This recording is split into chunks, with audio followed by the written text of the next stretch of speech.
మానవాళి భవిష్యత్తులో ఎదుర్కొనే అతిపెద్ద ప్రమాదాల్లో ఈ యాంటీబయాటిక్ రెసిస్టెన్స్ కూడా చేర్చినారు యాక్చువల్గా. అదే పాము 4 సార్లు కొట్టి వదిలేస్తే పాము ఏం చేస్తుందో అలాగే బ్యాక్టీరియా. మంచి ఆహారం ఇస్తున్నా, నా పిల్లగాని మంచి స్కూల్కి పంపుతున్నా, నా పిల్లగాని విషయంలో నేను జాగ్రత్తగా ఉన్నా అని చెప్పేసి కొంతమంది అంటారు యాక్చువల్గా.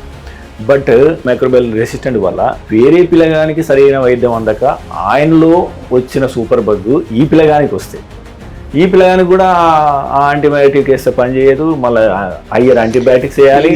కేవలం 1-2 పిల్లలనే కాదండి, సొసైటీ మొత్తంలోనూ స్ప్రెడ్ అయిపోయే అవకాశం ఉంటుంది.